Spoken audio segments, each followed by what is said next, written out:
안녕하세요. 저는 평범한 돌싱녀입니다. 결혼한 지 2년 만에 초고속으로 이혼을 하게 됐죠. 세상에는 수많은 이혼 사연이 있지만 저처럼 이런 어이없는 사유로 이혼하는 사람도 드물 거예요. 솔직히 자랑할 일은 아니지만 누군가와 그때의 답답함과 이제는 개운해진 느낌을 나눌 수 있지 않을까 싶어 공유해보고자 해요. 주변에서도 참 어이없는 이혼 사유라며 사연 올려보는 걸 권유하더라고요. 솔직히 글을 쓰려고 해보니 첫 만남의 달콤함이 먼저 기억이 떠오르더라고요. 그때는 정말 행복했었어요. 저와 남편은 편의점에서 만났죠. 저는 근처에 있는 병원에 일하는 간호사, 남편은 오픈한 지 얼마 안 되는 편의점의 젊은 사장이었죠. 서로가 이상형에 가까웠고 잘 맞았기에 저희는 빠르게 연인이 되었어요. 결혼 전까지 거의 1년을 사귀면서 좋은 일들을 모두 함께 했어요. 저의 취직과 남편의 자격증 합격 같은 큰일부터 경품에 당첨되거나 타이밍 좋게 좋은 물건이나 숙소를 차지할 수 있었던 일들도 있었죠. 저희는 그럴 때마다 저희에게 운이 따르고 있다고 말했어요. 그만큼 이상할이 많지 순탄했거든요. 그랬기에 싸움 한 번 없이 저희 연애는 잘 흘러갔어요. 그런 나날들이 지속될 거라 생각했지만 딱히 그렇지는 않더군요. 사실 남편의 프로포즈 이후부터 상견례까지 결혼에는 어려움이 많았어요. 경제적인 문제는 아니었어요. 이제 막 편의점을 운영하게 된 남편은 모든 돈을 편의점에 쏟아부을 수밖에 없었어요. 다행히도 친정아버지가 마련해준 집에서 제가 살고 있었기에 집 걱정은 하지 않아도 됐었어요. 아버지는 외동딸을 위해 그 정도는 흔쾌히 내어주시는 분이셨고 남편도 부끄러워하기보다는 미래를 위해 지금의 호의를 받아들이고 다음에 더 크게 갚아드리자고 생각했어요. 집이 해결이 되니 그 외에 결혼에 들 비용은 결혼식과 신혼여행에 관련된 비용뿐이었어요. 집을 제가 해왔기 때문에 저희는 예단 예물 같은 건 하지 말자고 했어요. 남편도 자신이 이 결혼에서 크게 돈을 쓸 수 없다는 걸 알고 친정 쪽에서 부담이 많다는 걸 알고 있었으니 오히려 저희 아버지에게 고마워했어요. 그런데 상견례 때 시모는 무척 안 좋은 표정이었어요. 세상에 이런 법이 어딨냐며 시모에게 이불 하나 수저 하나 안 주고 시집 오는 경우가 어딨냐고 말이죠. 결국 시부가 나서서 해준 것도 없으면 가만히 있으라는 말에 시모의 역정이 가라앉았지만 여전히 표정은 화가 나신 듯 했어요. 저는 시모와의 관계가 어려울지도 모른다고 생각했어요. 첫 단추부터 이미 잘못 끼워졌으니까요. 그런데 이런 일 때문이 아니라 의외의 부분에서 제 결혼 생활에 어려움이 생기게 됐어요. 그것은 바로 시모의 미신사랑 때문이었어요. 상견례 후 결혼식 직전에 저와 남편의 태어난 일시를 알아간 시모는 사주와 궁합을 보고 오더니 그 뒤로 이 결혼을 반대하기 시작했어요. 남편과 궁합이 최악이라 결혼하면 남편이 힘들어지게 될 거다.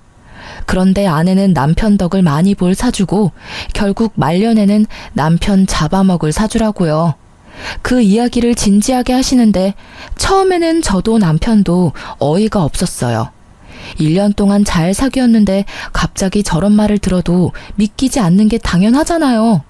게다가 사귀는 동안 좋은 일도 많았고 오히려 나쁜 일은 거의 없었거든요. 그러니 궁합이 맞지 않는다는 말 자체가 어이가 없었던 거죠. 역시나 남편은 시모의 말에 크게 반발했고 시부 또한 시모의 말에 크게 기함을 했어요. 그렇지만 시모는 아랑곳하지 않고 저희의 결혼을 반대했어요. 하지만 남편은 시모의 반대를 무릅쓰고 이 결혼을 성사시켰어요. 그렇게 어렵게 결혼한 저희였지만 이상하게도 아이는 일찍 생기지 않았어요. 빨리 아이를 가지고 싶었지만 제 뜻대로 되지는 않더라고요. 그리고 그런 부분에서도 시모의 공격은 여전했어요. 둘 사이 궁합이 좋지 않기 때문에 아이 복이 없는 거라며 대 끊기기 전에 헤어지라며 난리였죠.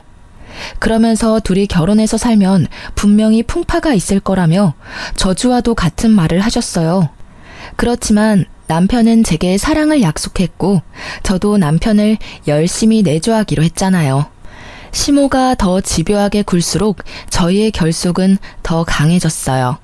더 잘 살아야지, 더 행복해져야지, 그런 마음이 있었던 것 같아요. 그러나 그런 저에게도 참지 못할 일이 벌어졌어요. 결혼 1년 차가 되던 해의 일이었어요. 시모와 함께 우리 신혼집을 방문하기로 했던 시부가 교통사고로 병원에 입원했다는 연락을 받았어요. 무척 놀란 저희였지만 불행 중 다행인지 시모는 많이 다치지 않았고 시부도 골절 정도라 중환자실까지는 가지 않아도 됐어요. 저희 집으로 찾아오는 도중에 사고가 났기에 저와 남편은 부랴부랴 병원으로 향했어요. 남편과 함께 병문안차 입원실 앞까지 갔지만 함께 들어가려는 저를 시모가 잠시 보자고 하더군요. 남편이 시부 입원실로 들어가고 저는 시모와 함께 구석진 곳으로 갔어요. 넌 입원실에 들어가지 말거라. 괜히 들어갔다가 부정 탈까봐 무서우니까. 그러니까 앞에서 서 있다가 네 남편 나오면 집으로 바로 가. 네? 그게 무슨 말씀이신지. 저는 제 귀를 의심했죠. 제 존재를 부정한 것으로 여기는 시모의 말에 솔직히 이때 정말 큰 충격을 받았어요.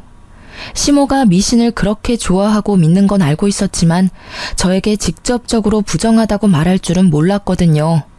네 시아버지가 저렇게 크게 다친 게 다 네 탓이라는 말이다. 너도 머리라는 게 있으면 생각을 좀 해보렴. 너희 집에 가다가 다친 거야. 며느리를 잘못 들여서 집에 우환이 생긴 거라고. 내가 몇 번이나 너한테 이야기했잖니? 그러니까 병문안이랍시고 병실에 들어갈 생각하지 마. 혹시라도 상처가 덧나거나 수술이 잘못될 수도 있으니까. 어머님, 이렇게 입원실 바로 앞에서 들어가지 말라고 말씀하시면 제가 어떡해요. 그리고 저희 집에는 몇 번이나 오셨잖아요. 그때는 아무 일도 없었는데 왜 이번 사고가 제 탓이라는 건가요? 그리고 그 집은 제 집이기도 하지만 남편 집이기도 해요. 저는 강하게 항의하고 싶었지만 최대한 조용히 말했어요. 대놓고 따졌다가는 또 무슨 소리를 들을지 모르니까요. 그래도 작은 항변 정도는 해야겠다는 생각이 들었어요. 집안의 모든 나쁜 일에 제 이름이 오르내리는 것도 너무나 기분이 더럽고 화나는 일이었으니까요. 그 집이 어떻게 우리 아들 집이니? 네 아버지가 사서 너한테 빌려준 집이잖니? 우리 아들 돈 한 푼도 들어가지 않은 집이야. 네가 그걸로 순진한 우리 아들 꼬셔서 이러고 있는 거 내가 모를 줄 아니? 어머님, 한 푼 들어가지 않았다 해도 저희는 이미 같이 살고 있고 혼인신고도 했어요. 저와 남편을 따로 보지 마세요. 저희는 부부예요. 그리고 아버님 병문안 못하게 하시는 게 아버님 뜻인가요? 아버님도 저 드리지 말라고 했나요? 시부는 시모와는 달리 저와 잘 지내고 있었어요. 시모 몰래 용돈도 주시곤 하셨는데 시모의 행동이 시부에게는 허락받지 못한 거라는 걸 짐작은 했어요. 그냥 들어가지 말라면 들어가지 마. 반대하는 결혼을 한 건 너 아니니? 억지로 결혼했으면 시어미가 하는 말이라도 잘 들어야 할 거 아니야? 내가 처음부터 너 들이지 말자고 그렇게 부탁했는데 네가 우리 아들을 어떻게 구워 삶았는지 홀라당 결혼하도록 만들었지. 거기서부터가 너는 우리 집 골칫덩어리인 거야. 며느리가 잘 들어와야 집안이 일어난다는데 아예 정반대로 궁합이 꽝인 애가 들어왔으니 네가 우리 집안에 해줄 수 있는 건 아무것도 없어. 도리어 우리한테서 모든 걸 빼앗아 갈 뿐이지. 시모의 말 하나하나가 저에게 비수가 되어 꽂혔어요. 그 말이 진실이 아니라는 걸 알아도 시모가 하는 말은 그런 힘을 가지고 있었어요. 마치 그것을 믿는 시모의 말에 힘이 실려 있는 것처럼요. 저는 집에 돌아가는 길에 한껏 침울해 있었어요. 남편은 눈치채지 못한지 말을 걸더라고요. 당신 아버지 보러 안 들어왔던데. 아버지가 서운해했어. 당신 얼굴 보고 싶다고 하셨거든. 내가 엄마랑 무슨 이야기 나눈다고 말씀은 드렸는데 엄마랑 무슨 말을 그렇게 길게 나눈 거야? 남편의 말에 저는 서러움이 폭발했어요. 자기야, 나 너무 힘들어. 어머님이 나더러 아버님 병실에 들어가지 말라고 하셨어. 내가 들어가면 부정탄데 내가 병균이야? 내가 아버님 사고 일으킨 것도 아닌데 다 내 탓이라고만 하셔. 게다가 내가 순진한 당신 꼬셔서 결혼했다면서 나한테 엄청 심한 말까지 하셨어. 이대로 내가 계속 참아야 하는 거야? 우리 둘만 행복하면 될 거라고 생각했는데 이렇게 자주 뵐 줄 알았으면 결혼 전에 해결을 보는 게 맞았어. 결국 참고 있던 눈물이 흐르고야 말았어요. 남편은 저의 눈물에 당황한 듯 급히 차를 세우더라고요. 그리고는 저를 안고는 달래줬어요. 여보, 그런 말 듣게 해서 미안해. 내가 미리 알아차리고 그런 일 없도록 만들었어야 했는데 정말 미안해. 엄마가 정말 너무했네. 어떻게 아버지 아픈 게 당신 탓이야? 절대 그런 거 아니고 그럴 리 없다는 걸 내가 알잖아. 그러니 울지 마. 내가 더 잘해줄게. 저는 남편의 그 말에 꽉 막혀있던 응어리가 풀리는 것을 느꼈어요. 그리고 억울한 마음과 분노를 삼키며 시모에게 보란 듯이 더 잘 살겠다고 다짐까지 했죠. 그런데 그런 다짐에도 저희의 상황은 그리 좋지 않았어요. 남편의 편의점 사업이 그다지 좋지 않았거든요. 결혼 후에 남편이 편의점에 없는 2시간 정도를 시모가 맡아서 봐주고 있었는데 남편이 없어서 그런지 매출이 점점 줄고 손님이 끊긴다고 하더라고요. 그래서 침울한 남편을 위로하기 위해 저는 반차를 쓰고 남편이 좋아하는 수제버거를 사서 편의점으로 향했어요. 아직 시모가 있을 시간이라 저는 편의점 뒤쪽에서 시모가 나가기를 기다리고 있었어요. 그런데 열린 문 사이로 시모와 남편의 대화가 들리더라고요. 얘, 아무리 생각해도 너 편의점 잘 안 되는 거 말이다. 네 와이프 때문인 것 같아. 걔 사주가 너무 나빠서 남편 운이 풀리지 않는 거래. 어떻게든 해야 하지 않겠니? 이러다 너뿐만이 아니라 온 집안이 망하겠어. 네 아버지 일도 요즘 안 풀려서 매번 스트레스 받는데 나도 이제 몸이 안 좋아서 이 일 하기도 벅차. 너 결혼하고 나서부터는 내 몸도 점점 안 좋아진다. 어머니, 제발 그만 좀 하세요. 미신을 가지고 와서 이러시면 진짜 저도 힘들다고요. 그런 게 있을 리가 없잖아요. 일이 안 풀릴 때마다 와이프 탓하면 기분이 좀 좋아지시는 거예요? 그래서 못 잡아먹어서 안달이신 거냐고요? 왜 그런 게 없어? 사람들이 사주궁합 왜 그렇게 많이 알아보는지 아니? 그게 다 신빙성이 있으니까 알아보는 거야. 우리도 미리 알아봤다면 너랑 걔 연애도 못하게 했을 텐데. 아무 생각 없이 있다가 우리도 뒤통수 맞은 거지. 너 우리 집 장손이야. 네 인생이 순탄해야 우리 집안도 순탄하지 않겠어? 그리고 걔가 요즘 일 잘 풀리는 건 다 네 덕분이라고. 넌 이렇게 비실거리는데 네 마누라는 아주 팔자 폈잖아. 부부 2사람 중에 하나라도 좋은 게 어디예요. 어머니, 제발 그런 말씀 그만하시고 이제 그만 며느리로 인정 좀 해주세요. 매번 이렇게 구시면 제가 어떻게 아들 노릇을 해드려요. 어떻게 그만두니? 내 눈에 흙이 들어와도 걔는 내 며느리감으로 못 써. 네가 아무리 애원해도 안 되는 건 안 되는 거야. 내가 나 때문에 이러는 줄 아니? 다 너 잘 되라고 이러는 거 알잖니? 그런 어미한테 어떻게 너 마누라 편만 들어? 예, 그러지 말고 진짜 다시 한번 생각해봐. 정말로 그 애랑 이혼할 생각 없니? 이혼이라는 이야기를 듣자마자 제 인내심은 뚝 하고 끊어졌어요. 결국 저는 편의점 안으로 뛰어들었어요. 어머님, 말씀을 너무 심하게 하시는 거 아니에요? 어떻게 저라는 사람은 제대로 보지도 않으면서 사주와 궁합만 그렇게 맹신하시는 건데요. 아니, 그딴 미신이 그렇게 중요하대도 이미 전 며느리가 됐잖아요. 이미 법적으로도 부부가 된 저희에게 어떻게 이혼하라고 강요하실 수 있어요? 외부인은 나서지 마. 나는 너 며느리로 취급한 적 없다. 네가 어거지로 들어와서 그 자리 꿰어찬 것뿐이야. 누가 너 받아주기나 했니? 네 얼굴 볼 때마다 화가 나서 죽겠어 그냥. 왜 도움도 안 되는 여자를 만나서 집안의 풍파를 이렇게 일으키냔 말이야. 제가 그렇게 노력을 해도 보지 않으려고 한 건 어머님이세요. 얼마나 더 노력을 해야 그런 미신이 아닌 저를 봐주실 건가요? 저를 봐주시기는 할 건가요? 안 맞으면 맞춰서 살아가면 되잖아요. 제가 아무리 노력하면 뭐래요? 어머님이 저라는 사람을 알려고 하지도 않는데. 그래서 억울하다는 거니? 노력하지 마. 왜 노력을 해? 노력을 해도 안 되는 게 있는 거야. 이거 봐라. 지금도 너 나한테 바락바락 대드는 거. 그거 노력이라고 하고 있는 거니? 네가 노력을 하고 싶으면 그냥 우리 아들이랑 헤어지면 되는 거야. 그거 하나면 되는데 뭘 노력을 한다고 난리야? 그 말에 저는 머리가 핑 하고 어지러워지더라고요. 뭐라 따지려고 하는데 남편이 저를 말리더라고요. 자기야, 집에 들어가 있어. 나도 금방 따라갈게. 결국 남편 말에 집으로 돌아온 저는 분함을 삭힐 수가 없었어요. 돌아온 남편은 또다시 저를 위로해줬어요. 자기가 이해해. 엄마는 너무 옛날 분이시고 그런 걸 믿던 시대에 살았잖아. 그렇다고 자기랑 내가 결혼한 지 1년이나 됐는데 여태껏 그 사주라는 걸로 나를 괴롭히는 건 너무하잖아. 어머님이 그런 이야기하는 거 너무 싫어.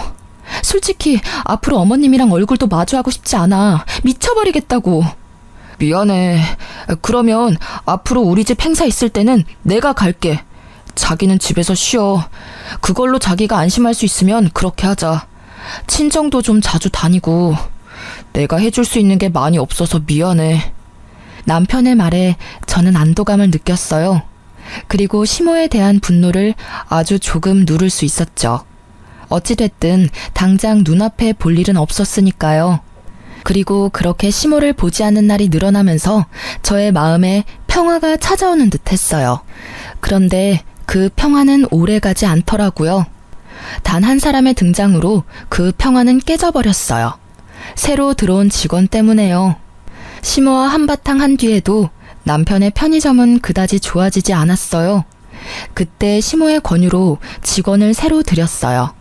시모가 힘이 들어 편의점을 봐주지 못할 것 같다며 자신을 대신할 사람을 남편에게 소개시켜줬다고 하더라고요. 처음에는 별 생각이 없었어요. 오히려 더 좋았죠.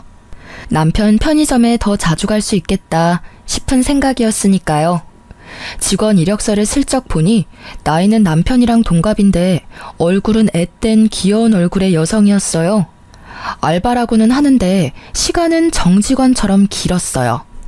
남편은 그 여직원에게 일을 가르치느라 점점 늦게 들어오기 시작했어요.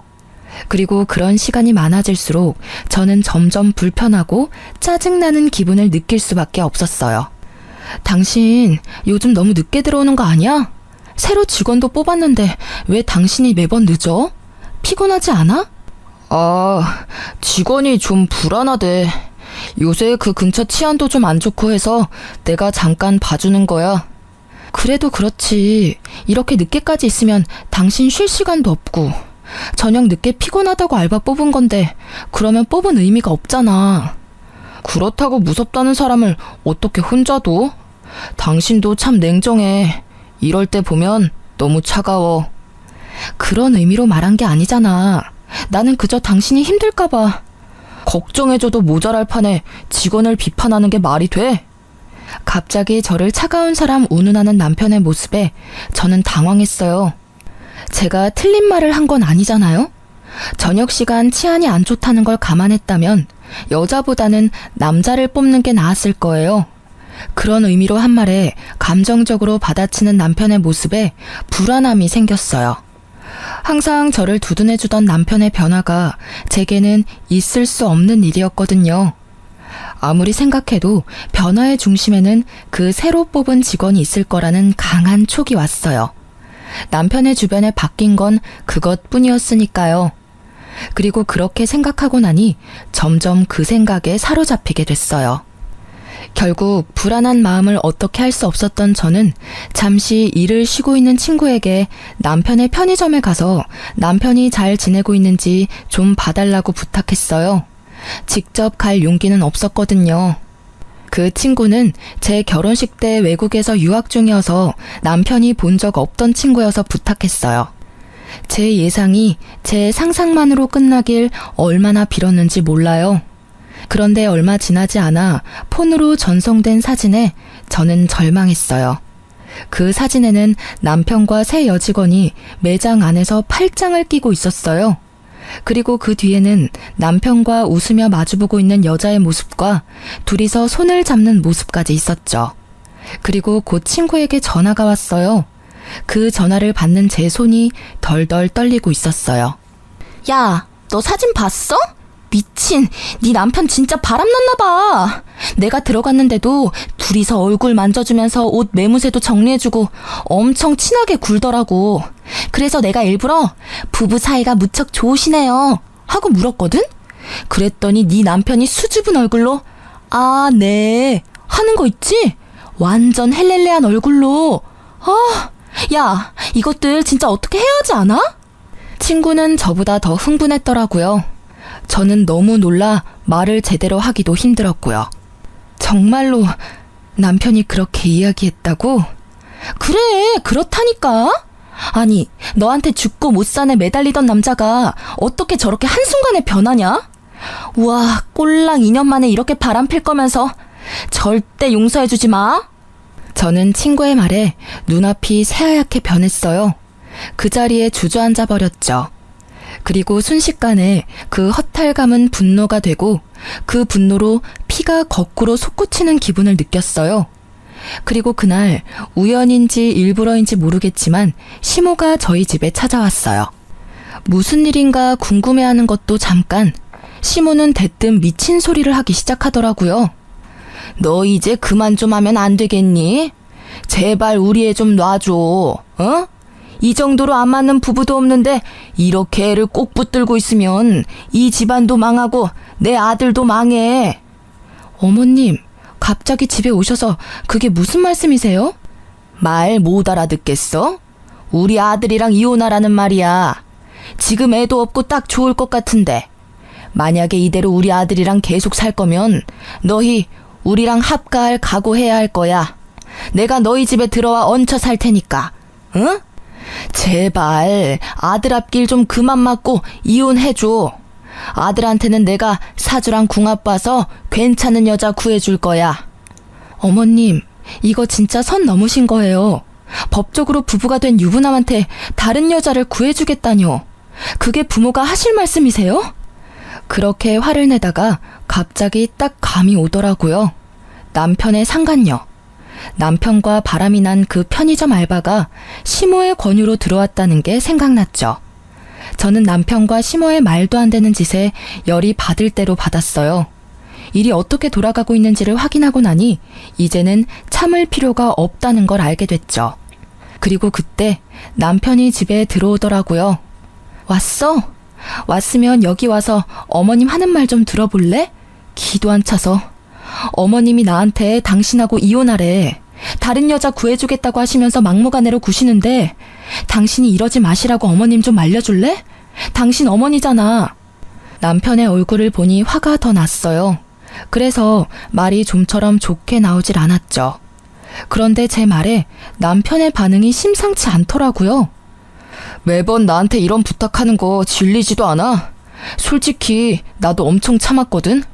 두 사람이 안 맞는 거야 어쩔 수 없지만 그걸 나한테 전부 떠넘기는 게 너무하다고 생각하지 않아? 그리고 아니라고 생각하고 싶지만 당신이랑 우리 집안이 정말 맞지 않다고 생각할 때가 많아. 어머니 말대로 궁합이 맞지 않는 건지 뭔지 모르겠는데 당신을 위해서라도 이혼을 생각해보는 게 좋을 것 같아. 정신 나간 남편은 폭탄 같은 말을 던지고는 제게 종이를 주더라고요. 어디 점집에서 저희 사주로 궁합을 보고 온 결과지였어요. 저는 그건 꼴도 보기 싫었어요. 시모가 하는 말만으로도 열받는데 그걸 남편이 가져오니 더 한장하겠더군요. 이게 뭐야? 우리 궁합이야. 아무리 생각해도 당신이랑 결혼한 뒤로 내 일이 안 풀리는 것 같아서 내가 따로 알아봤어. 엄마 말 믿기 힘들어서 나도 따로 알아본 거야. 그래서? 당신도 사주 궁합에 빠진 거야? 그래서 나한테 이런 거 던져주는 거야? 빠진 게 아니라 그 말에도 일리가 있다고 생각한 거야. 이 정도로 맞지 않으면 안 좋은 일이 많대. 솔직히 요즘 내 상황 안 좋은 거 알잖아. 나도 나름대로 생각해 본 거야. 저도 지기 싫어서 남편에게 친구에게서 받은 사진을 보여줬어요. 그래, 사주랑 궁합이 안 맞는 건 어쩔 수 없지. 그런데 이것도 궁합이 안 좋아서 벌어진 일이야? 아, 궁합이 안 좋으면 남편이 바람피는 것도 당연하다고 말하고 싶은 거야? 근데 일반적인 사람들은 그걸 바람난 거라고 말해. 지금 이 상황만 놓고 보면 너는 바람피는 걸 정당화하려고 사주 궁합을 이용한 것처럼 보여. 내 말이 틀려? 우리가 처음부터 매번 싸우고 서로 힘들게 했으면 나도 그게 궁합 탓이라고 할 수도 있었겠지. 그런데 최근에 조금 힘든 것뿐이었어. 그러면 초반에 우리 좋았던 건 뭐였어? 그것마저 없었던 일로 할 수는 없을 거야. 내 말에 남편은 전곡을 찔린 듯이 아무 말 못하더라고요. 그럼에도 제 말에 고개를 끄덕이지는 않더라고요. 이미 저와 헤어질 결심을 한 듯 했어요. 그런 남편에게 한숨을 쉬며 저는 이번에는 시모에게 말했어요. 그리고 어머님, 해도 진짜 너무하시네요. 일부러 이 여자 남편에게 붙여주려고 드린 거 다 알고 있어요. 세상 어느 시어머니가 제 아들 결혼한 와중에 새 여자를 들이밀어요? 아무리 사주 궁합이 중요해도 그 이전에 돌이라는 게 있는 법이죠. 본처 놔두고 천년을 드리겠다는 그 천박한 생각은 도대체 어느 머리에서 나온 거예요? 제 말에 시모는 모욕이라도 당한 듯 얼굴이 벌겋게 달아오르더라고요. 뭐? 천박한 생각? 너 시어머니한테 그게 무슨 말버릇이야? 이래서 네가 우리 집안하고 맞지 않다는 거야. 어이가 없어서. 시어머니라니, 언제는 제가 며느리가 아니라면서요. 그리고 어이는 제가 없죠. 이게 못되라는 짓이에요? 네, 사람 하나 바보 만드는 거 쉽죠? 남편은 바람나고 시모는 상간녀 소개시켜주고 아주 잘들하는 짓이네요. 이혼 해드릴게요. 그렇게 원하는데 못할 게 뭐 있겠어요? 그런데 이혼에 유책 배우자란 거 있는 건 아시죠? 두 분이 제 이혼에 책임이 있으니 위자료 지불하실 준비하시고요. 그리고 이 나쁜 새끼야, 넌 지금 당장 짐 싸서 이 집에서 나가. 그 역겨운 얼굴 보기도 싫으니까. 제 말에 남편과 시모의 얼굴이 활짝 피더라고요. 잘 됐네, 잘 됐어. 드디어 이혼하게 됐어. 당장 이 집에서 나와서 우리 집으로 들어와. 여기서 좀 있다가 집 마련해 줄 테니까 그 집에서 살면 될 거야. 어휴, 속이 다 시원하네. 진짜 이혼하는 거 맞지? 나중에라도 질척대면서 들러붙으면 곤란해. 나도 사정이라는 게 있으니까. 둘이서 즐거워하는 그 모습을 보니 진짜 열이 뻗치더라고요. 그리고 남편이 가져온 그 사주 결과지도 확 집어들었어요. 남편에게 던지기 전에 확 구겨버렸는데 그때 제 눈에 제 생일이 보였어요. 그런데 제가 태어난 시간이 다르게 적혀 있더군요. 그걸 남편에게 던져주며 비웃으며 말했어요. 사주 궁합 제대로 본 거 맞아? 그 결과지에 적힌 내 사주에 태어난 시간이 다르거든. 1시 50분이 아니라 11시 50분이거든? 그건 용한 점집에서 알려주지 않았나 보네. 누가 사주를 봤는지 허수로 봤겠네. 그치? 이런 쓸데없는 걸 이혼 사유로 들고 오는 너라는 새끼도 참. 어서 싹 다 들고 꺼져. 저는 빈정대며 두 사람을 쫓아냈어요. 그리고 상간녀와 남편에 대한 이혼 준비를 착실히 시작했어요. 시모가 내게 한 수많은 언어폭력 수준의 말들은 이미 폰으로 녹음이 다 되어 있었어요. 이럴 때 쓰려고 녹음한 건 아니고 혹시라도 남편이 내 말을 믿지 않을까봐 조금씩 녹음해 놓은 거였거든요. 그게 이렇게 도움이 될 줄이야. 어쨌든 남편에 대한 이혼 소송을 진행하면서 상간녀 소송을 진행하기로 했어요. 소송 진행 전 상간녀를 만나 남편이 유부남인 걸 알고 만났는지 확인하려고 연락을 시도했는데 받지 않더라고요. 나중에는 아예 없는 번호라고 하니 저도 슬슬 열이 받더라고요. 그래서 정말로 가기 싫었지만 남편의 편의점으로 향했어요. 남편과 이혼 이야기가 오고 간 지 3주 만에 가는 편의점 길이 무척 불편했어요. 그리고 근처에서 먼저 서성이며 그 상간녀가 있는지 확인했는데 아무리 봐도 없더라고요. 이상하다 싶었는데 제 눈에 무척 수척해진 남편의 얼굴이 보이더라고요. 저는 가게로 들어가 남편을 무시하고 상간녀를 찾았어요. 그런 제 모습에 남편이 날카로운 목소리로 묻더라고요. 여기 왜 왔어? 너도 염장 지르러 왔어? 진짜 다들 해도 너무한다 진짜. 무슨 헛소리야? 나 당신 상간녀 찾아왔어. 상간녀 소송하기 전에 그 여자한테 확인할 일이 있어서 말이야. 그러니까 나한테 괜히 성질내지 말아줄래? 나는 이제 당신 와이프가 아니고 타인이야. 그러니까 정중하게 대해줬으면 좋겠는데 여기 오는 손님한테 하는 것처럼. 저는 남편의 말에 냉정하게 대꾸해줬어요. 왜 애꿎은 저한테 화를 내는지 모르겠더라고요. 이혼은 제가 하자고 했나요? 지가 먼저 하자고 해놓고 이제 와서 내가 괴롭힌 것처럼 이야기하는 저 나쁜 놈의 면상이 너무 짜증났거든요. 그런데 뒤에 이어진 남편의 말에 저는 깜짝 놀랐어요. 그 여자 여기 없어. 그리고 당신 상간녀 소송도 못할 거야. 그건 또 무슨 소리야? 그 여자 숨겨주려고 나한테 거짓말하는 거 아니야? 왜? 그 여자가 상간녀 비용 다 당신한테 내달라고 했어? 사랑한다면 그 정도는 해줘야지. 이렇게 숨긴다고 해결될 일은 아니거든? 아니야, 그 여자 상간녀도 뭐도 아니었다고. 완전 사기꾼이었어. 내가 모아둔 돈에 편의점에 있던 돈이랑 물건들도 한밤중에 싹 다 들고 도망쳤어. 그 꽃뱀한테 사기당했다고. 뭐? 사기를 당해? 어째서? 그 여자 당신이랑 궁합이 그렇게 좋다며. 그런데 사기를 당했어? 제 말에 남편이 한숨을 푹 쉬며 제게 말해줬어요. 처음부터 우리 집 돈이 목적이었어. 엄마한테 물어봤더니 그쪽에서 먼저 접근했다고 하더라고. 엄마가 사주궁합 때문에 며느리 마음에 안 들어하는 거 알고는 자기 생년월일까지 속여서 엄마한테 부탁해서 편의점 들어온 거였더라고. 그 뒤에는 당신도 알다시피 내가 홀라당 거기에 넘어가고 이혼 소송 준비로 정신없는 사이에 다 가지고 갔어, 다. 진짜? 너무 웃기다. 저는 참을 수 없이 유쾌해져서 크게 웃어버렸어요. 남편 놈이 진짜 나쁜 놈이긴 하지만 사기를 당했으니 위로의 말을 건넬 법도 했지만 그 웃음을 참을 수 없었어요. 그렇게 궁합이 잘 맞는다며 인생이며 집안까지 그 여자가 일으켜 세울 것처럼 숭배하더니 결국은 사기꾼이었다니. 제 웃음에 남편의 얼굴이 새빨갛게 달아오르더라고요. 기분이 안 좋았겠죠. 사기를 당했는데 위로해줘도 모자랄 판에 웃다니. 그래, 궁합이랑 사주가 잘 맞아서 나랑 이혼하고 만나려고 한 여자 아냐? 그러게 왜 그런 걸로 사람을 판단해서 사기를 당했어? 이거야말로 당신이랑 어머님 잘못이지. 여자의 유혹에 진 당신이랑 미신의 눈이 멀어 당신에게 사기꾼 들이민 어머님이나 똑같이 잘못했다고 생각하는데? 당신 생각은 안 그런가 봐. 이렇게 돼도 할 말 없는 건 당신이지. 바람 피면서 사주궁합 운운하더니 꼴 좋게 됐네. 그게 어떻게 내 잘못이야? 작정하고 밀어붙이는 여자를 거절할 수 있는 남자가 있긴 해. 나도 피해자라고. 그리고 지금 당장 당신한테 줄 위자료도 없어. 이 편의점도 지금 힘들어. 폐업을 하던지 다른 사람에게 값싸게 넘겨야 할지도 몰라. 피해자? 당신이 피해자라니 웃기네. 당신이 사기 피해자일지는 몰라도 나한테는 가해자야. 난 강제로 당신한테 이혼당했으니까.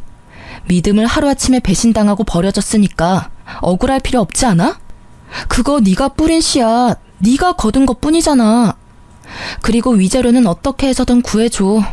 나도 내 정신적인 충격에 대한 보상은 있어야 한다고 생각하거든.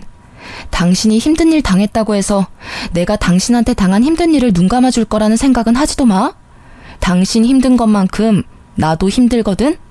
내가 너무 미안해. 정말 잃고 나서야 당신이 나한테 얼마나 소중한 존재였는지 알게 됐어. 제발 나 한 번만 용서해 줄래? 진심으로 반성하고 있어.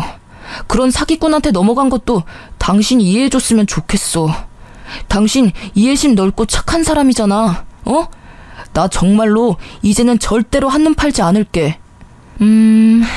용서는 해줄 수 있는데 이혼은 번복 안 해줄 거야.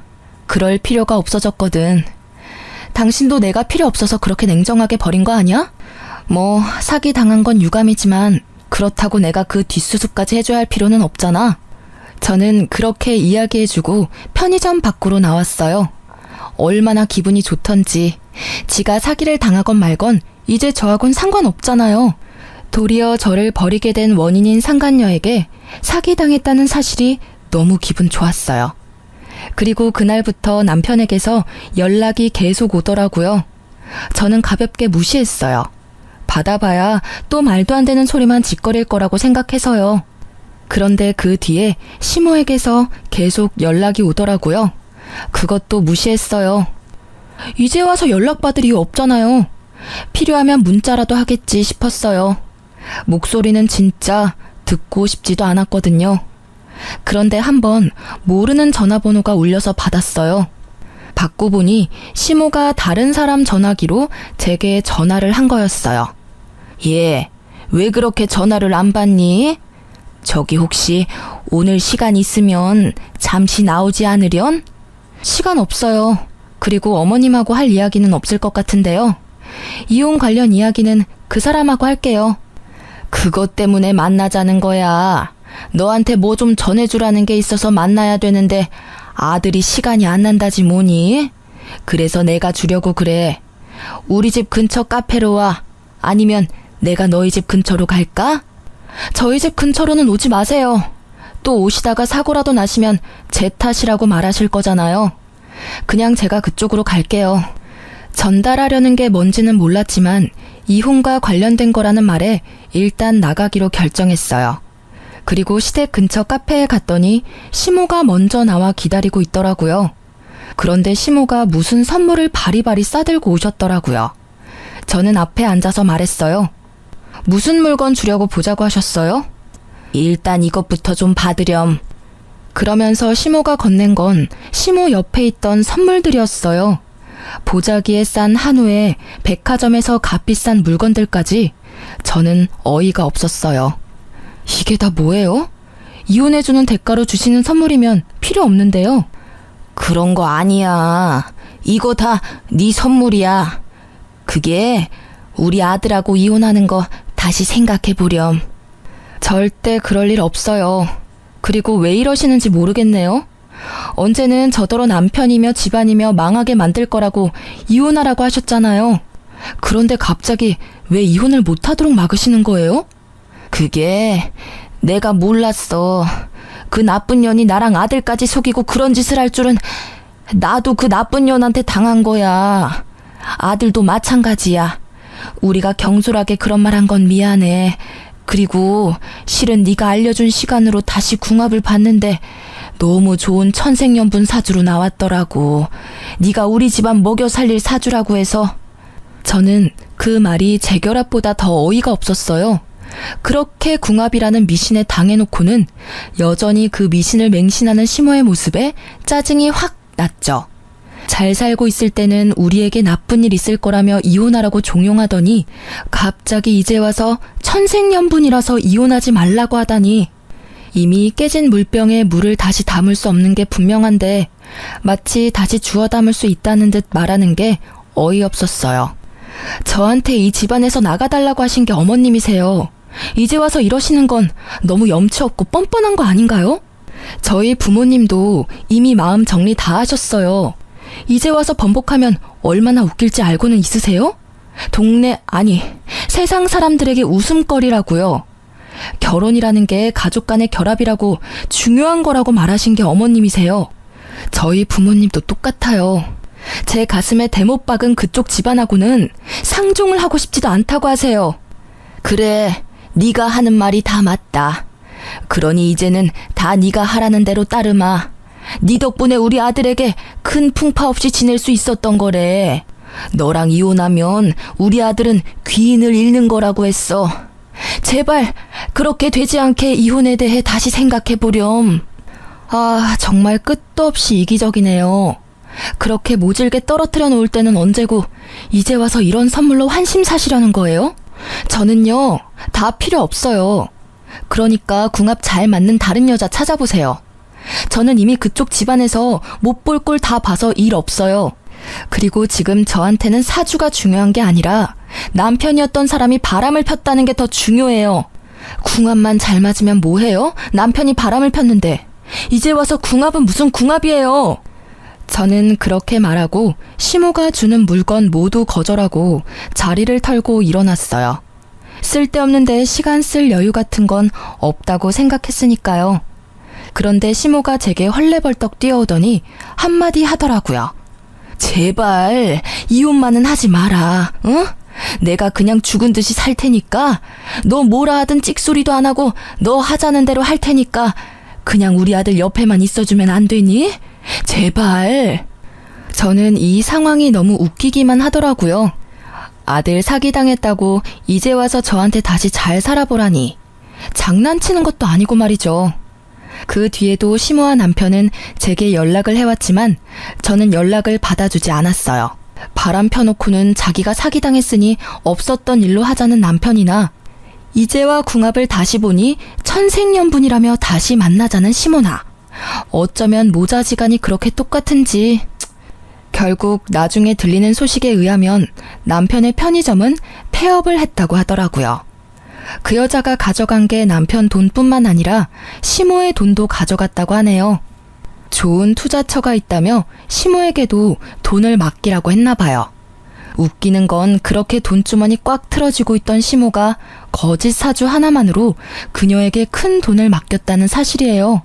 그렇게 시모가 속아서 준 노후 자금 5천만 원과 전 남편이 제게 줄 위자료로 대출받았던 돈까지 모조리 그 상간녀가 들고 날랐다고 해요. 그걸 알고 나니 전 남편이 제게 재결합 운운한 것도 뭐 때문인지 알겠더라고요. 이미 마음이 한번 저에게서 떠나갔는데 다시 저를 사랑한다는 건 있을 수 없는 일이죠. 그 사람이 제게 원했던 건 안정적인 직장과 집을 가진 와이프와 주지 않아도 될 위자료였겠죠.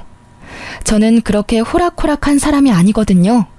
결국 이혼 소송 후 저에게 위자료를 판결하라는 명령이 떨어졌고 저는 위자료를 모두 받아냈어요. 그 이후로는 그 집안의 일은 듣지 못했어요. 저는 그 집과는 인연을 모두 끊고 자유롭게 살아가고 있거든요. 솔직히 이혼 초반에는 조금 쓸쓸하기도 하고 마음이 이상하게 흔들리기도 했지만 지금은 잘 이겨냈어요. 주변에 제 이혼설을 꺼내면 다들 놀라면서 어쩜 그런 일이 있냐고 하지만 아주 가끔 저처럼 사주궁합 때문에 힘든 일 겪는 사람도 있더라고요. 생각보다 많은 어르신들이 미신을 믿고 따르는 것 같아요. 이혼 전 한창 시모에게 당할 때도 생각했지만 사주나 궁합 같은 건 아예 중요하지 않다기보단 그저 최악은 피하자의 정도의 지침으로만 활용해야 한다는 걸요. 궁합을 보기 전에는 실제 궁합처럼 저희 사이가 무척 좋았지만 잘못된 정보로 시모가 간섭을 시작하니 이후 전 남편이 바람을 피게 되었고 결국 이혼까지 했잖아요. 만약 그 궁합이 절대적인 거였으면 저희가 헤어질 일은 없었겠죠. 전 남편이 바람 필 일도 없었을 테고요. 궁합의 결과를 듣고 그걸 잘 이용해서 좋게 상황을 풀어가려고 했다면 이렇게 나중에 후회할 일은 없었을 테죠. 솔직히 지금은 정말 후련해요. 그런 어이없는 일로 헤어지게 되긴 했지만 지금 생각해보면 기회만 있다면 전 남편은 언젠가 저 몰래 또 바람을 폈을 거라는 생각도 들거든요. 이렇게 초고속으로 이혼한 저는 생각보다 길게 싱글 라이프를 누리고 있는 중이에요. 아직 30대 초중반이라 재혼 생각은 크게 없어요. 애가 있었다면 또 모르겠지만 지금은 저 혼자 이것저것 공부하고 즐기며 사는 이 순간도 너무 소중하거든요. 이렇게 글로 써보니 참으로 다사다난했던 결혼과 이혼이었네요. 제 사연글을 읽고 함께 욕해주고 통쾌해하셨으면 좋겠어요. 긴 글 읽어주셔서 무척 감사합니다.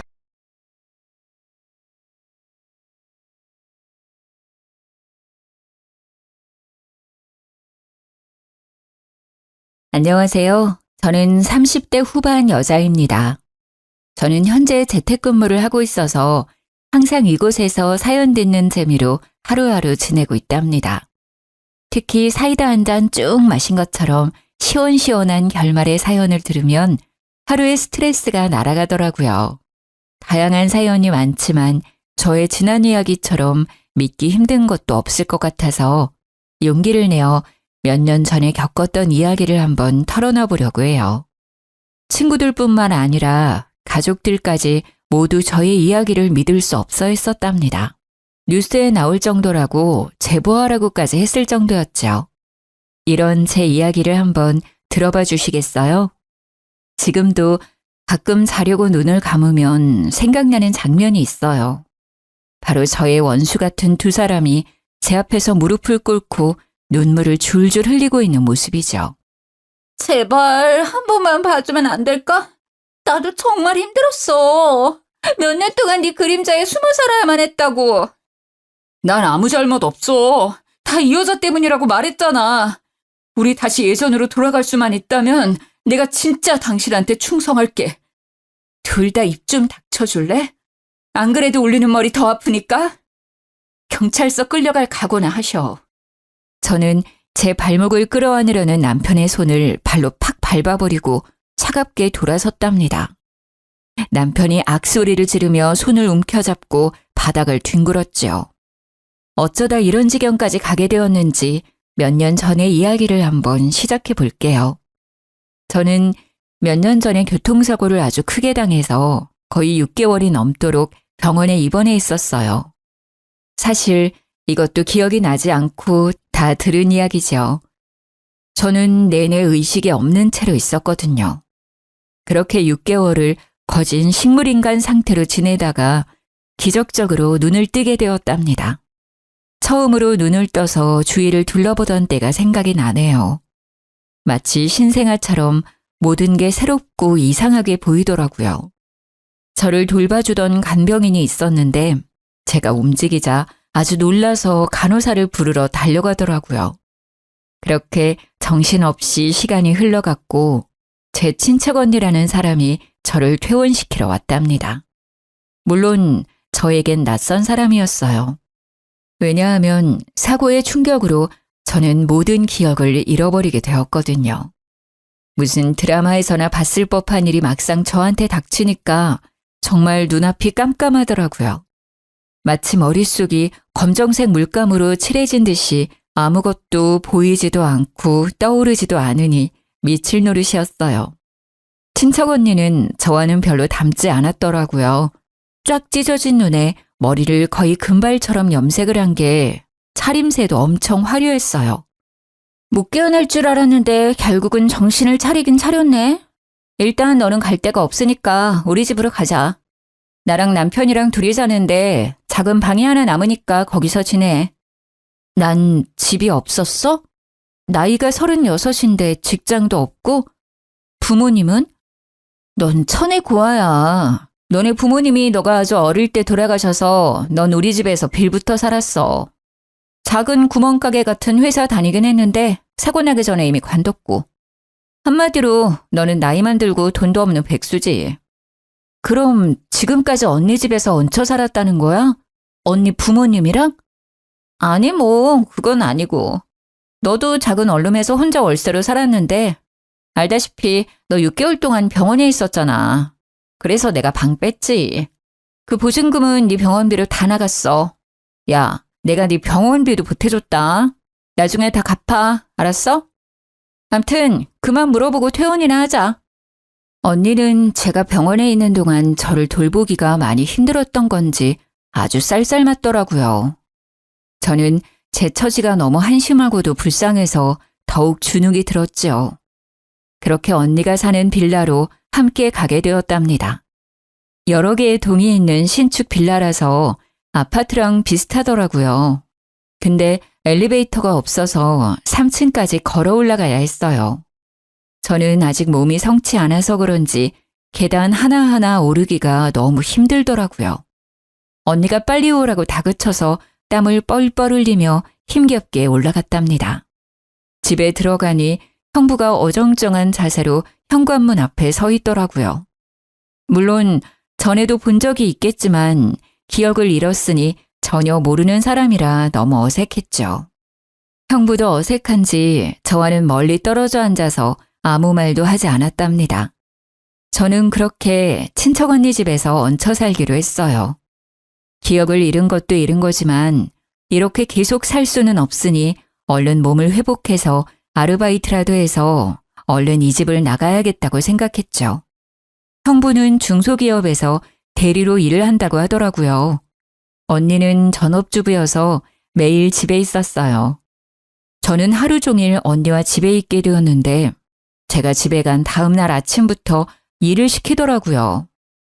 앞으로 네가 집안일 좀 해. 나는 밖에서 하는 게 있어서 가끔 나갈 일도 많고 너는 얹혀 사는 주제에 밥값은 해야지. 형부 아침은 꼭 한식으로 먹으니까 아침에 일어나서 밥 좀 하고 아직 몸이 성치 않으니까 밖에는 나가지 마. 장은 내가 다 받아줄 테니까. 그래 알았어.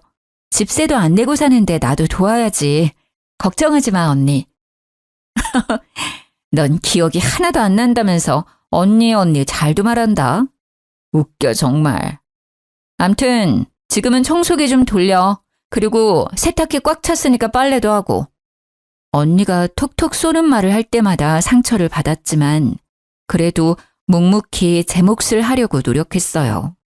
뼈도 다 부서졌었다고 그러더니 조금만 팔을 움직여도 아직 통증이 있었지만 그래도 아침마다 언니와 형부가 먹을 밥을 꼬박꼬박 차려줬답니다.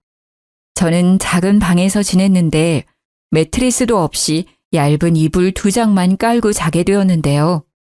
바닥에 누웠다가 일어나기조차 너무 힘들었어요. 하지만 언니한테 침대를 사달라는 말은 당연히 할 수가 없었지요. 제 이름 석자만 알고 아무것도 아는 게 없으니 통장이 있는지 돈은 얼마나 갖고 있었는지도 전혀 몰랐고요.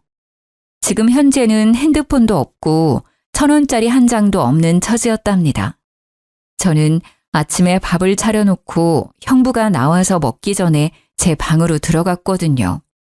어쩐지 형부와 마주치는 게 좀 불편하더라고요. 언니도 저와 형부가 같이 있으면 왠지 더 예민하게 구는 것 같았고요. 당연히 말도 안 되지만 혹시나 오해를 받을 수도 있으니 아예 마주치지도 않으려고 노력했어요. 형부가 저녁에 돌아오기 전에 저 혼자 대충 밥을 먹고 2사람이 먹을 저녁을 식탁에 차려놓았고요. 둘이 밥을 먹을 땐 전 방에 들어가 있었답니다. 언니와 형부는 사이가 엄청 좋은지 둘이 낄낄거리며 웃는 소리가 자주 들렸죠. 그렇게 시간은 흘러가고 전 마치 창살 없는 감옥에서 사는 것처럼 너무 답답했답니다. 너 바닥 닦을 때 그 밀대로 하지 말고 손걸레로 박박 닦아. 대충대충 하니까 바닥에 때가 덕지덕지 붙었잖아. 너 일 똑바로 안 해? 언니, 내가 아직 팔에 힘이 없어. 그리고 쪼그려 앉으면 무릎이 너무 아파. 그냥 밀대로 하면 안 될까? 내가 대신 2번 밀게. 6개월이나 누워있어 놓고 아프긴 뭐가 아파? 뼈도 예전에 다 붙었겠다. 엄살 떨기는. 잔말 말고 손걸레로 빡빡 문질러. 얼른! 그리고 내가 다시 한번 말하지만 너 절대 안방은 들어가지도 말고 청소도 하지 마. 알았어? 언니가 계속 째려보면서 할 때까지 시키는 바람에 저는 거실 전체를 쭈그린 자세로 손걸레질을 다 해야만 했어요. 서러운 것보다 뼈마디가 찌릿찌릿 통증이 와서 정신이 아득해질 정도였죠. 그날 밤엔 너무 아프고 제 처지가 처량해서 혼자 펑펑 울었답니다. 그나마 안방은 청소를 안 시키는 게 다행으로 느껴질 정도였죠. 안방에 있는 언니와 형부의 웃음소리가 어찌나 큰지 제 방까지 들릴 정도였어요. 저는 이렇게 슬픈데 한 집에 사는 2사람은 뭐가 저렇게 신나는지 원망스럽더라고요. 거기다 둘은 야식을 엄청 자주 시켜 먹었는데 배달이 오면 안방으로 쏙 가지고 들어가더라고요. 먹는 걸로 구차하게 말하고 싶지 않아서 그저 모르는 척 했는데요. 너무 화가 나는 건 다음날 아침에 주방으로 나가보면 야식을 먹은 일회용 용기와 쓰레기가 널브러져 있었죠. 제가 아침밥을 차려야 하니까 어쩔 수 없이 이를 악물고 치울 수밖에 없었어요. 그래도 언니는 나한테 하나뿐인 가족인데 왜 이렇게 나를 힘들게 하는지 이해가 되지 않았어요. 제가 어릴 때부터 언니 집에서 빌부터 살아서 저를 미워하는 걸까 하는 마음도 들었죠. 어느 날 언니가 외출하고 저 혼자 있었는데 아직 대낮인데 형부가 집에 왔더라고요. 저는 너무 놀라서 방으로 들어가려 했는데 형부가 말을 거는 게 아니겠어요? 아유, 뭘 피하고 그래. 우리 다 가족이잖아. 편하게 해, 편하게, 처제. 아, 네. 제가 기억을 못해서 그런지 좀 어색해서 그래요. 제가 얹혀 사는 입장이라 죄송하기도 하고요. 죄송하긴. 처제 집이니까 편하게 지내면 돼. 그리고 나랑 너랑 얼마나 친한 사이였는데. 내가 이런 말까지 하긴 좀 그런데 처음 봤을 때 진짜 이뻤는데 말이야. 병원에서 앓고 나더니 확 늙어버렸네. 언니가 있을 땐 말 한마디도 없다가 갑자기 반말을 하면서 너라고까지 하니까 기분이 너무 나쁘더라고요. 분위기도 이상해지고 그래서 슬그머니 부엌으로 자리를 피했어요. 할 게 없으니 저녁 준비나 일찍 하려고 냉장고에서 채소를 꺼내서 썰기 시작했죠. 아니 그런데 형부가 부엌까지 따라 들어오는 거예요. 저는 모른 채 하고 요리만 계속하고 있었고 형부는 옆에서 저를 은근한 눈빛으로 바라보는데 진짜 짜증이 나더라고요. 진짜 신기한 게 기억 다 잃었다면서 어떻게 요리하는 건 다 기억해? 심지어 맛도 예전이랑 똑같아. 난 네가 해줬던 김치찌개 참 좋아했거든. 오늘 김치찌개 해줄래? 어느새 제 바로 옆까지 와서는 이런 말을 하는데 소름이 쫙 끼치는 거 있죠. 근데 갑자기 형부가 제 손을 덥석 잡는 게 아니겠어요? 저는 너무 놀라서 형부 손을 팍 쳐버렸어요. 지금 뭐 하는 거예요? 아까부터 이상한 말이나 하고 그 기분 나쁜 눈빛은 또 뭐예요? 언니한테 다 말해도 돼요? 저는 다 내동댕이 쳐버리고 방으로 들어와서 문을 잠가버렸어요. 밖에서는 한동안 아무 소리도 없다가 텔레비전 소리가 나더라고요. 저는 밖으로 나가기가 싫어서 그대로 잠을 자버렸어요. 시간이 얼마나 지났을까 갑자기 제 방문을 부서져라 쾅쾅 치는 거예요. 깜짝 놀라서 잠에서 깼는데 언니의 화난 목소리가 들렸어요. 야, 문 열어! 너 뭐 하는 거야? 지금이 몇 시인데 밥도 안 해놨어. 형부도 굶고 있었잖아. 당장 문 안 열어? 저는 얼른 방문을 빼꼼 열었는데 언니가 팍 젖히고 들어왔답니다. 너 지금 잔 거야? 이제 아주 간이 배 밖으로 나왔구만. 전기세 10원도 안 내고 얹혀 사는 주제에 새끼 밥하라는 게 그렇게 어렵냐? 나 지금 배고파 죽겠는데 어떻게 책임질 거야? 미안해. 내가 금방 차려줄게. 언니 샤워하는 동안 다 해놓을 테니까 얼른 먼저 씻어. 언니는 눈이 돌아갈 정도로 저를 노려보고는 씩씩대면서 화장실 문을 쾅 닫고 들어가 버렸어요. 저는 정신없이 저녁 준비를 했죠. 거실에서 형부가 계속 저를 느긋하게 바라보는데 진짜 밥그릇을 던져버리고 싶을 정도로 너무 싫었답니다. 그때 화장실에서 나온 언니가 머리에 물을 뚝뚝 흘리면서 소리를 삑 지르더라고요. 당신 지금 뭘 그렇게 봐? 지금 누구 보냐고! 보긴 뭘 봐. 맛있는 냄새가 나서 메뉴가 뭔지 한번 보려고 그랬지. 배고파 죽겠네. 저는 잘못한 것도 없는데 괜히 찔리는 마음이 들어서 집에 있는 게 너무 불편했어요. 이럴 때 밖에라도 나가서 산책 좀 하고 싶은데 언니는 절대 밖에 못 나가게 했거든요. 퇴원한 지 3개월이 넘어가는데 빌라 밖을 나가보지도 못했답니다. 언니, 좀 답답해서 그런데 밖에 좀 나갔다 오면 안 될까? 형부랑 언니 편하게 저녁 먹게 좀 나가 있을게. 나가긴 어딜 나가? 동네 돌아다니지 말라고 했지. 가뜩이나 뼈 쑤신다며. 몸에 찬바람 들어서 아예 자리 깔고 누우면 어쩌려고. 그 지긋지긋한 간병을 나한테 또 하라는 소리야? 몸 회복될 때까진 절대 나가지 마. 알았어? 저는 주눅이 들어서 밥도 먹을 생각도 안 하고 그대로 방으로 들어올 수밖에 없었어요. 그 후로 언니는 점점 더 저를 괴롭히기 시작했죠. 왠지 형부와 제 사이를 의심하는 게 아닐까 싶었답니다. 언니는 집에서 하루 종일 저를 감시하다시피 했어요. 제가 낮잠 좀 자려고 누우면 불이 나게 와서는 팔자 좋다면서 자꾸 억지로 일을 만들어 시키곤 했죠. 하루는 소파에 앉아서 매니큐어를 바르고 있다가 저한테 이러더라고요. 너 밖에 나가고 싶댔지? 1층에 생수 배달 왔거든? 그것 좀 다 가지고 올라와. 6개니까 빨리. 저는 그렇게 몇 달 만에 계단을 내려갔네요. 천천히 내려가 보니 1층 출입문 앞에 생수 6박스가 쌓여져 있는 게 아니겠어요? 저는 6병을 말하는 줄 알았는데 말이죠. 너무 놀라서 입을 쫙 벌리고 한참을 서 있었는데 3층에서 언니 목소리가 날카롭게 들려왔어요. 제 사진애니? 빨리 하나씩 들고 올라오라니까. 언니, 너무 무거워서 못 들 것 같아. 혼자 계단 올라가는 것도 힘든데 이걸 어떻게 들고 올라가. 해보지도 않고 깨부터 쓰는 거 봐.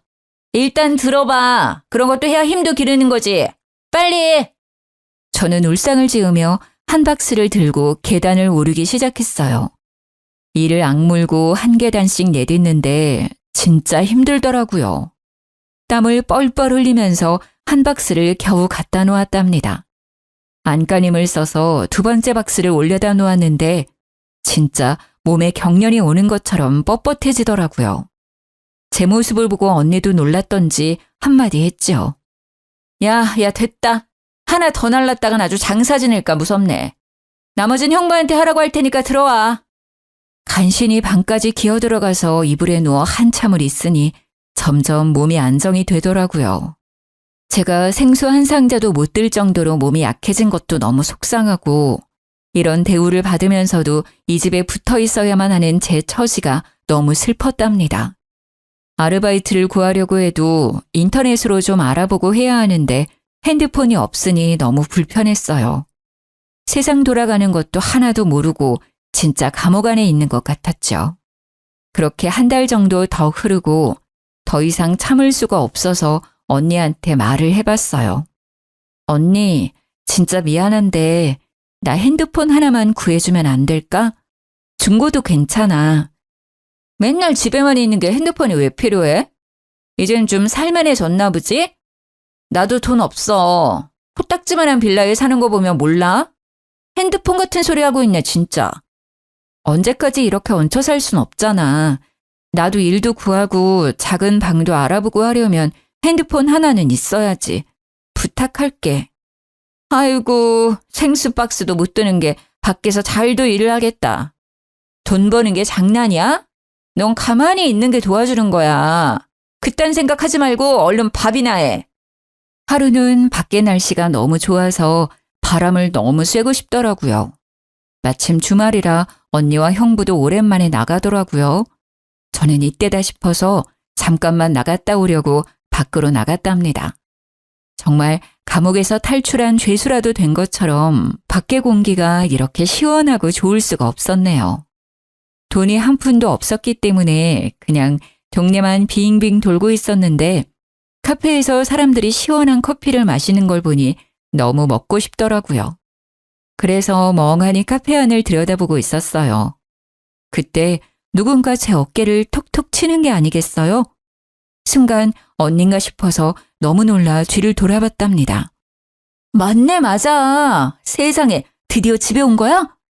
도대체 그동안 어디 있었어? 아무리 연락해도 전화 한 번을 안 받아서 얼마나 걱정했는지 알아? 네? 누구세요? 저를 아세요? 어머, 이게 무슨 말이야. 날 몰라? 나야, 나. 동네 친구 지연이. 우리 옆동 살아서 친해졌잖아. 아, 그래요? 저를 안다고요? 옆동에 산다고요? 제가 사실 교통사고를 크게 당해서 기억을 다 잃어버렸어요. 혹시 그럼 제가 살던 데가 어디인지 알고 있나요? 너무 답답한데 저를 안다니 저 좀 도와주세요. 그게 정말이야? 살던 데가 어디냐니? 이 동네가 자기가 살던 데잖아. 저 빌라에서 지금 나온 거 아니야? 일단 여기 좀 들어가서 얘기해, 그럼. 여자는 저를 카페 안으로 데려가서 케이크와 커피도 사주었답니다. 저는 그동안 있었던 모든 일을 이야기했고 여자는 심각하게 듣다가 고개를 갸웃거렸어요. 지금 사는 집에서 형부랑 언니랑 산다고? A동 302호 맞는 거지? 그럴 리가 없는데. 자기 남편은 어디 갔어? 남편이요? 제가 결혼을 했었어요? 전 부모님도 없고 지금까지 혼자 살았다고 그랬는데요. 부모님이 없다고? 자기 부모님 근처 사시잖아. 나도 뵌 적 있는데 무슨 소리야? 아니 도대체 이게 무슨 말인지 도통 이해가 안 가네. 일단 우리 집에 잠깐 들렀다가 내가 썼던 핸드폰 개통해서 줄 테니까 그걸로 연락하자. 친구라는 여자는 진짜 제가 사는 빌라의 옆동에 살고 있었어요. 집에 들어가니 왠지 낯설지 않은 기분이 들었답니다.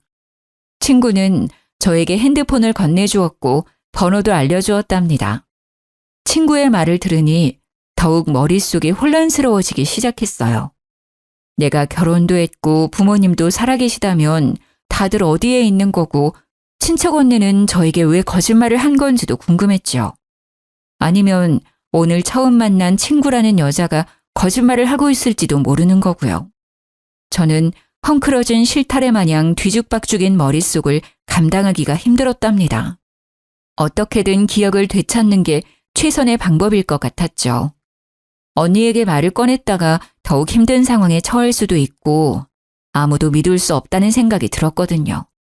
저는 친구에게 받은 핸드폰으로 기억을 찾기 위해 여러모로 검색도 해보고 방법도 찾아보기 시작했어요. 하지만 쉽게 돌아오지 않는 기억에 하루하루 좌절만 더해갔답니다. 기억을 찾으려고 노력할수록 머리가 띵하게 아프거나 이명이 생길 정도로 멍해지는 날들이 늘어갔어요. 그럴 때는 아무것도 하지 못하고 누워있거나 앉아있어야 좀 진정이 될 정도였죠. 그날도 갑자기 귓속부터 삐익 울리며 머리 전체가 쿵쿵 울리길래 거실 소파에 주저앉아 있었어요. 안방에서 나온 언니가 저를 보더니 소리를 지르더라고요. 야, 앉아서 뭐하니? 형 볼 시간 다 됐는데 쌀도 안 씻어놨네. 이게 또 기어오르려고 아주. 당장 안 일어나? 저는 대답도 못할 정도로 머리가 울려서 그저 얼굴만 찡그리고 움직이지 못하고 있었어요. 언니는 제가 대답을 안 하자 더욱 화를 내기 시작했죠. 이게 이젠 대꾸도 하네? 그래, 내가 지금까지 너무 착하게 대했지? 이게 아주 기어올라. 언니는 순식간에 제 머리채를 잡고 흔들기 시작했답니다. 저는 너무 아파서 악 소리를 질러댔어요. 언니는 제 머리를 좌우로 흔들어대더니 팍 놓아버리더라고요. 제가 바닥에 주저앉아 있자 제 뒤통수를 빡 갈기는 게 아니겠어요? 저는 순간 억 소리를 지르며 몸이 앞으로 구부러졌죠. 갑자기 머릿속에서 번개가 치는 것처럼 번쩍하더니 마치 전선이 이어지는 것 같이 찌릿찌릿하더라고요. 나 너무 머리가 아파. 이게 무슨 짓이야? 왜 머리채를 잡아? 진짜 언니 맞아? 왜 이렇게 나를 괴롭혀? 저는 언니를 돌아보고 소리를 질렀어요.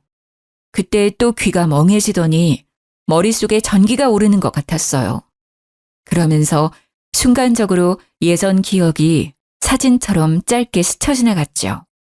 저는 기억이 조금씩 돌아오고 있다는 걸 본능적으로 느낄 수 있었답니다. 그런데 정말 이상한 게 스쳐 지나간 기억 중에서 형부의 얼굴이 선명하게 보였다는 점이었어요.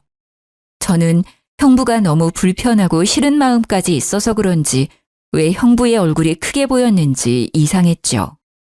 예전에 형부가 말한 대로 진짜 친한 사이였나 싶은 생각도 들었답니다. 언니의 감시를 받으며 집에서만 지내야 하는 시간이 계속되었지만 핸드폰이 있었기 때문에 친구와 연락하면서 점점 저에 대해 더 알아갈 수 있었어요. 저는 사고당하기 전까지도 직장에 다녔었는데 심지어 꽤 괜찮은 회사였더라고요.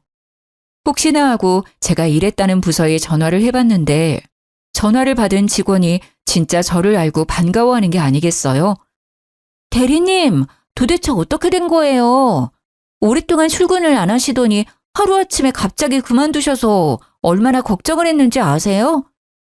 아, 저 정말 미안한데 나중에 다 설명해 줄 테니까 혹시 저에 관한 서류 좀 받아볼 수 있을까요? 인사팀에 좀 요청 좀 해주시겠어요? 직원은 제 인사 기록을 메일로 보내주었고 저는 이제야 제 이름이 뭔지 무슨 삶을 살았었는지 조금은 확인할 수 있었어요. 확실한 건 친구의 말이 사실이었고 친척 언니의 말은 모두 거짓일 가능성이 커졌다는 거였죠.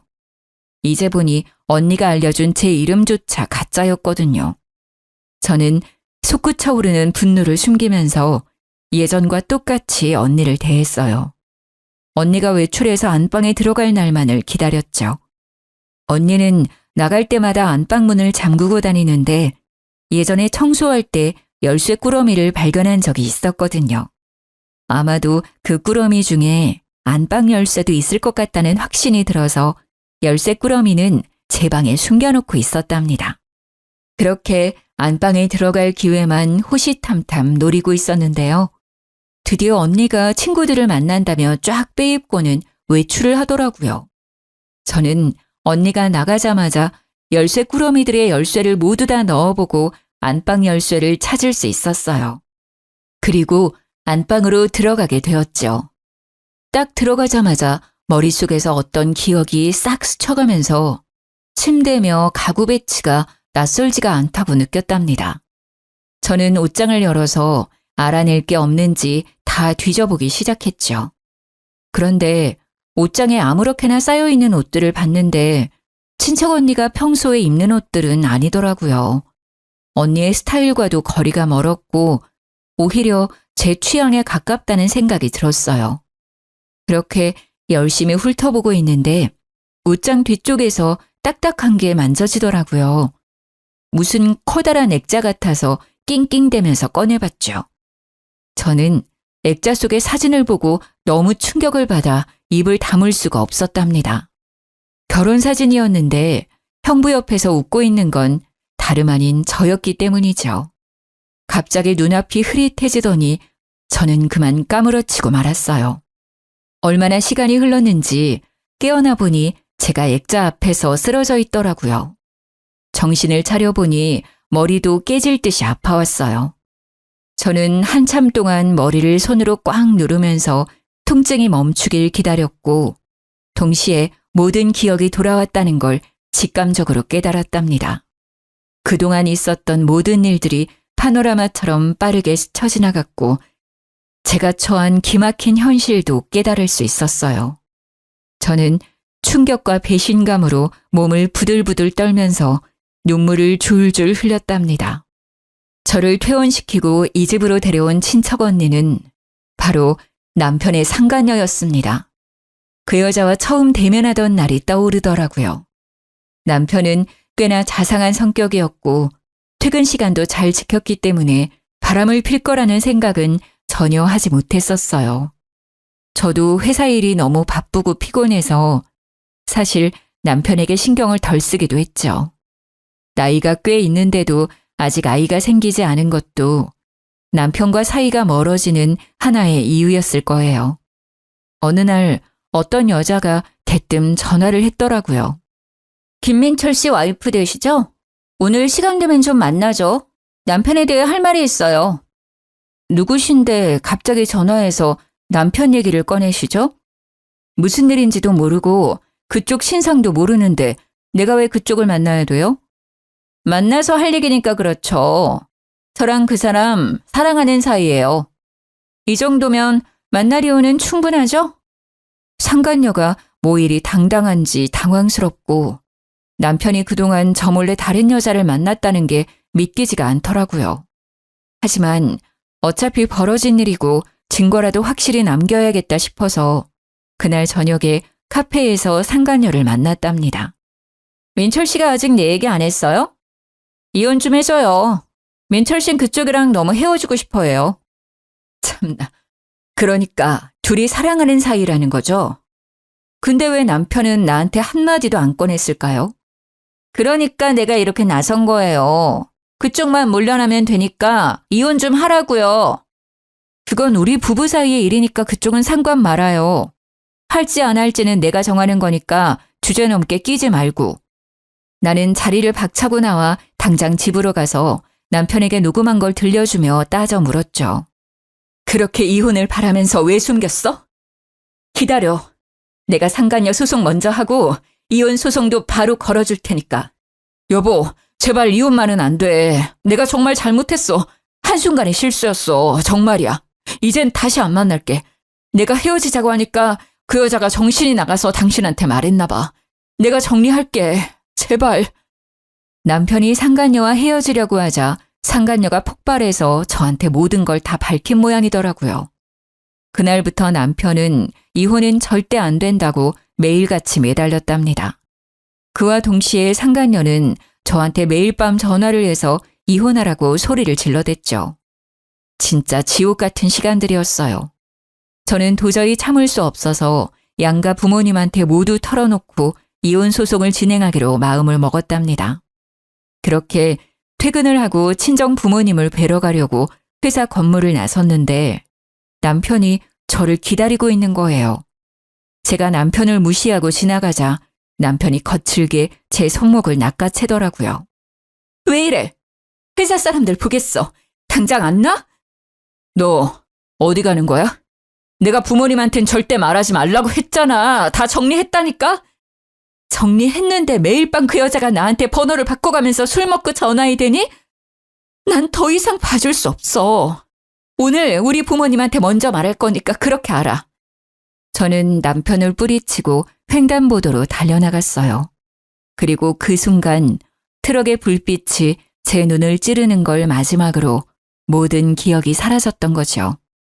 저는 남편 때문에 흥분해서 신호를 미처 보지 못하고 차도로 뛰어들었고 그렇게 트럭에 치여 사고가 나게 된 것이었답니다.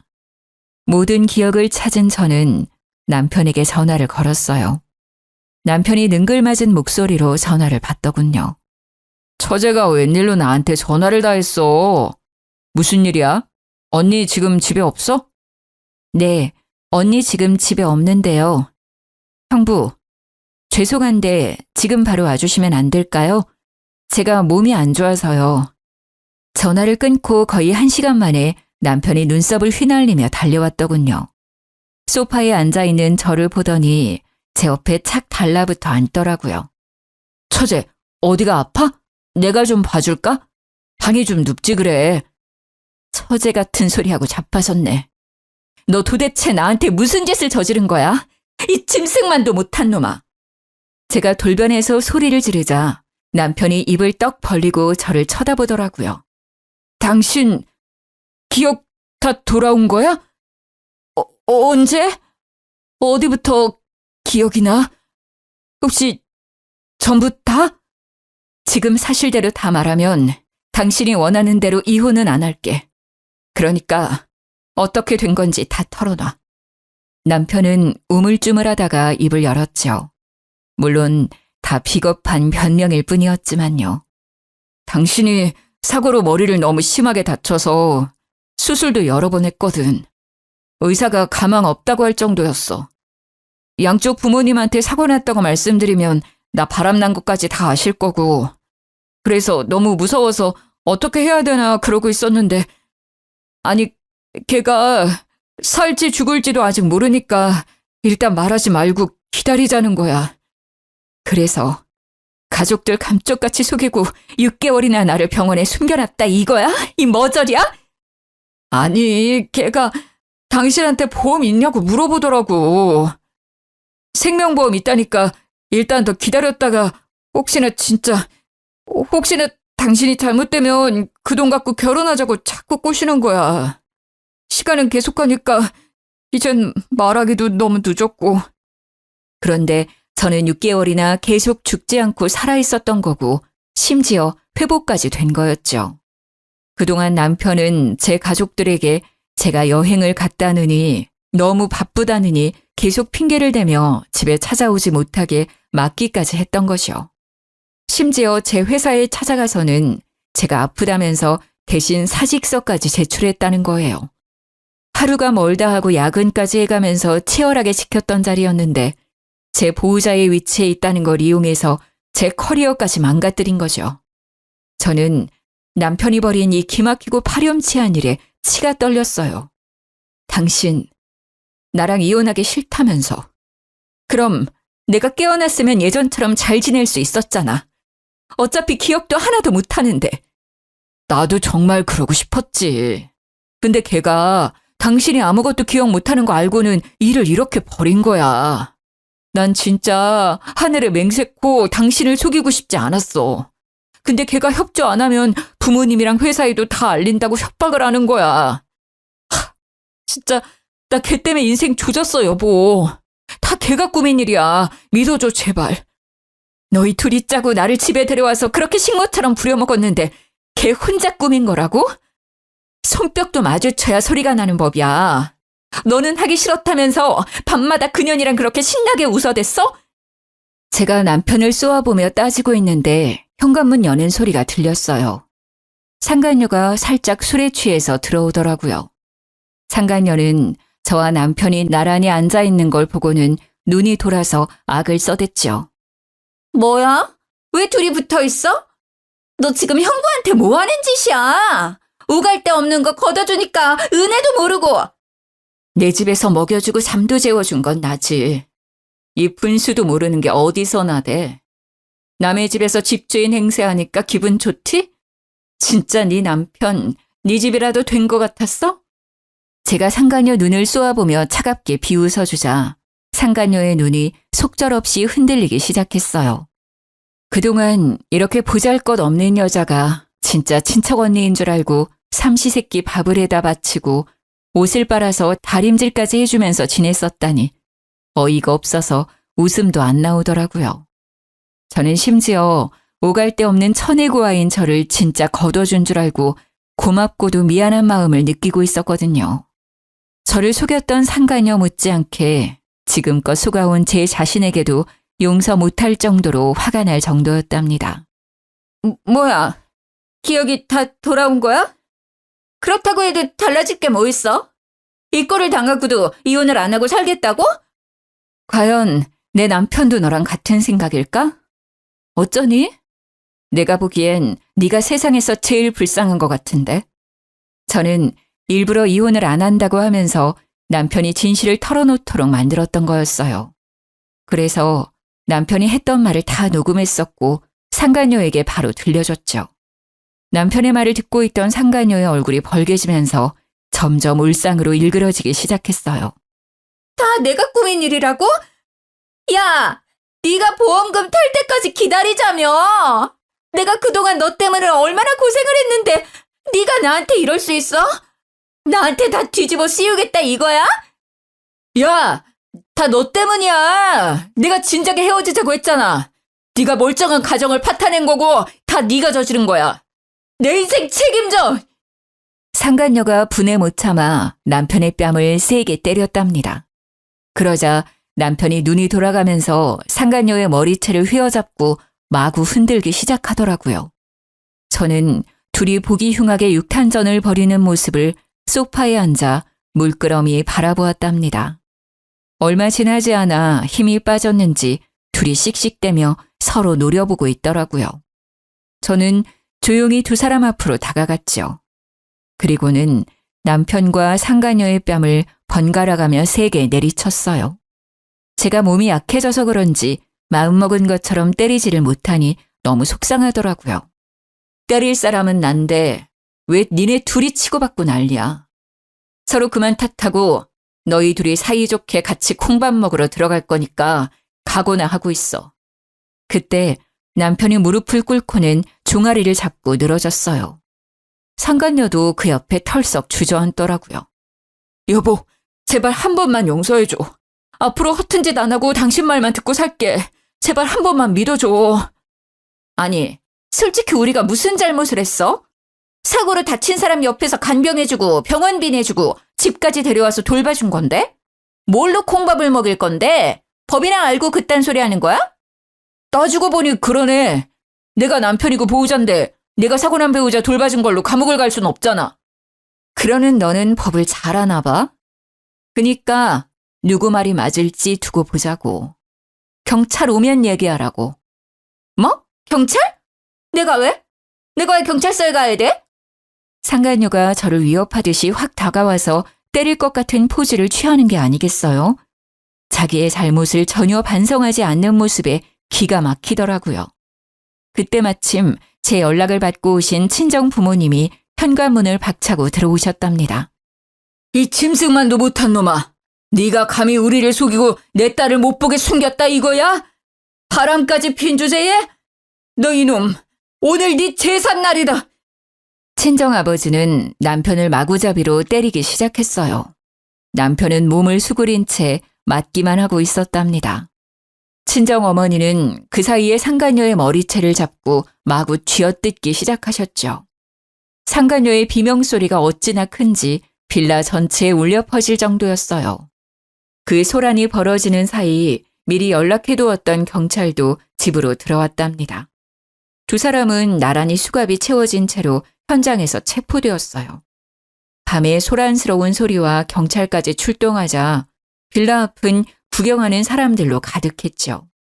저는 부끄러운 건 아는지 얼굴을 애써 가리며 경찰차에 오르는 두 사람을 창가로 바라보았답니다. 그날 이후로 남편과는 다시는 만나지 않았어요. 두 사람은 죄질이 워낙 나빴기 때문에 다양한 죄목을 적용받아서 재판을 앞두고 있는 형편이 되었죠. 변호사 말로는 감옥에 갈 확률이 높다고 하더라고요. 제가 건 이혼 소송과 상간녀 소송은 그 두 사람에겐 제일 약한 재판이었을 거예요. 저는 위자료로 공동명의였던 빌라를 받을 수 있었답니다. 상간녀에게 위자료를 받아낸 것은 당연한 거였고요. 저는 그 집에서 당했던 일은 생각도 하기 싫었기에 바로 빌라를 팔아버렸어요. 그리고 지금은 친정 부모님과 함께 지내고 있답니다. 아직 사고 후유증으로 몸이 약해진 상태라서 간단한 재택근무를 하면서 지내고 있죠.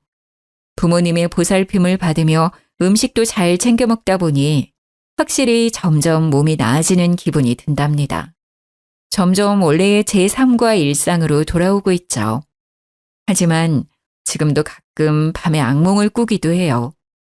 아직도 그 빌라의 작은 방에서 노예처럼 지내면서 혼자 울며 잠들었던 날들이 떠올라 가슴이 철렁하기도 하고요.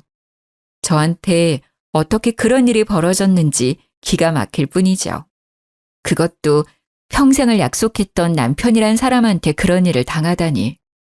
그를 사랑하고 선택했던 제 삶이 쓸모없이 느껴지는 날도 많았답니다. 하지만 이제는 다 털어내고 다시 앞으로 나아가야겠죠. 지금 이 사연을 들으시는 분들도 힘든 일이 분명히 있으실 거예요. 하지만 우리 다시 힘을 내서 이겨내보아요. 지금까지 제 사연을 들어주셔서 감사합니다. 행복하세요.